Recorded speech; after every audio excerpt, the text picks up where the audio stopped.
আমার পাশে ধরো। হ্যাঁ, তার মধ্যে একটা মগ দিয়ে এখানে আমি গাছগুলো রেখেছি। তো বাগান করাতে আমার ভালো লাগছে, কিন্তু আবার একটা কাজও বেড়ে গিয়েছে, এখানে আমার প্রতিদিন পানি চেঞ্জ করতে হয়। তো এটার ব্যাপারে আমার মেয়ে, বড় মেয়ে আমাকে সাহায্য করে। ওকে, থ্যাঙ্কস, ওয়েলকাম। তো আরেকটা জিনিস দেখাচ্ছি, এখানে হচ্ছে আমার হারমোনিয়াম। আমি এবং আমার ছোট বোন মুনমুন, আমরা ক্লাস 4-এ যখন পড়তাম ছোটোবেলায়, আমরা দুজনে গান শিখেছি। এই হারমোনিয়ামটা আমাকে গিফট করেছে আমার ছোট ফুপা। হ্যাঁ, আমি তখন এটার দাম ছিল 5,000 টাকা, এখন তো মেবি এটার দাম অনেক হয়েছে। তো এখন আমার বড় মেয়ে আফিয়াত, সে গান শিখে, আমরা যখন সিলেটে ছিলাম, সরি চিটাগাং ছিলাম, রাউজান, ওকে বৌদ্ধ এক ম্যাডাম রেখে দিয়েছিলাম, তার কাছে গান শিখেছে।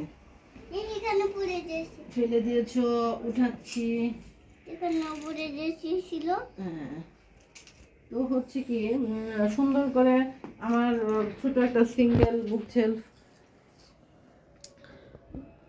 তো আরেকটা জিনিস দেখাচ্ছে আপনাদের, এটা হচ্ছে আমার গিফট।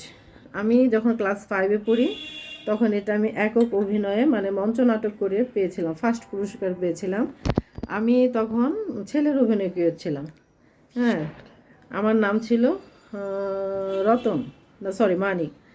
তো এটা আমি এখনও যত্ন করে রেখেছি, আপনারা দোয়া করবেন এটা যেন আরও সুন্দরভাবে আমার কাছে থাকে। আচ্ছা, এটা রেখে দিচ্ছি। এখানে হচ্ছে আমার সব হাদিসের বই। হ্যাঁ, তো আমি এই পাঞ্জেখানা ওজিফার বইটা প্রতিদিন সকালে এবং সন্ধ্যায় পড়ার চেষ্টা করি। আপনারা ইনশাল্লাহ পড়বেন। সকালে আপনি যদি ভোরে ফজরের নামাজ পড়ে ইয়াসিন সূরাটা পড়ে ফেলেন, তাহলে আল্লাহ পাক আপনাকে সারা দিন এবং রাত পরবর্তী না সারা দিন আপনাকে হেফাজতে রাখবেন। ঠিক আছে। তো এখানে হচ্ছে আমার মেয়ের আরেকটা জিনিস দেখাচ্ছে আপনাদের।